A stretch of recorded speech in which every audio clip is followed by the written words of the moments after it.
America খুব কঠিন পদক্ষেপ নিবে এবং আমাদের দেশটা গণতন্ত্রের দিকে আবার চলে যাবে। আমি আপনাদেরকে বলবো যে এটার সম্ভাবনা খুব বেশি না। আপনার দেশকে স্বাধীন আপনাকে করতে হবে। আমেরিকার অত গরজ নাই যে আপনার দেশে একটা উদার গণতন্ত্র তারা স্থাপন করবে, তারা এটা করবে না। তাদের স্বার্থে যদি একটা পরিবর্তন আসে দেশে, এটা আমেরিকার স্বার্থে তারা করবে, করতেও পারে, এটা সম্ভাবনা আমি জিরো বলছি না, কিন্তু এটা আমেরিকার স্বার্থে হবে, আমাদের দেশের মানুষের স্বার্থে তারা করবে না। এই কঠিন সত্যটা আজকে আপনাদেরকে বলা দরকার। আপনারা ভাবেন যে আমার আমেরিকায় অনেক বন্ধু বান্ধব আছে, আমেরিকার মতামত আমি জানি, আমার কোনো বিশ্বাস নাই আমেরিকার উপরে। তারা এখনো তারা প্যালেস্টিনিয়ানদের উপরে যে অত্যাচার করেছে ইসরায়েলিরা, তার সহযোগী হিসাবে তারা এখনো চিহ্নিত।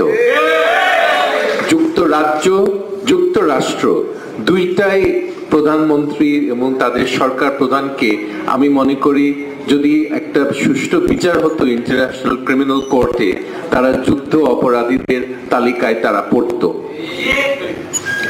এখন আমরা এদের থেকে কি আশা করে? আপনারা বেশি কিছু আশা করবেন না। আমাদের এই আন্দোলনটা আমি মনে করি আমাদের গত 16-17 বছরে বিরোধী দলের সবচেয়ে গুরুত্বপূর্ণ আন্দোলন হলো ভারত পণ্য বর্জনের আন্দোলন, এবং এটা আরো দিনে দিনে শক্তিশালী করার খুব প্রয়োজন। যারা মঞ্চে উপবিষ্ট আছে, আপনাদেরকে আমি দাওয়াত দিতে চাই, আমরা বিভাগীয় সব কেন্দ্রে মিটিং করব। শুধু ঢাকায় মিটিং করলে হবে না, জনগণ তো সারা দেশে আমাদের পৌঁছাতে হবে, এবং বিভাগীয় মিটিং এ আপনাদের দলের, আপনি নিজে না পারলে আপনার প্রতিনিধি আসবে, এই ব্যাপারে আমরা বক্তব্য রাখবো জনগণের সামনে। জনগণের সমর্থন আরো বাড়বে আমাদের পক্ষে, এবং দেশীয় পণ্য তারা কিনুক, পাকিস্তানি পণ্য কিনুক এবং থাইল্যান্ডের পণ্য কিনুক। পাকিস্তান সম্বন্ধে অনেক ধরনের কথাবার্তা আমি দেখেছি সোশ্যাল মিডিয়াতে। এখন পাকিস্তানের সাথে আমাদের এই মুহূর্তে আমাদের স্বার্থের মিল আছে। 53 বছর আগে ছিল না, কিন্তু এই মুহূর্তে আমাদের আছে।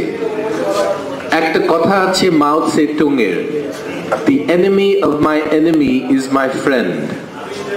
তো আমার শত্রু হলো আমার বন্ধু।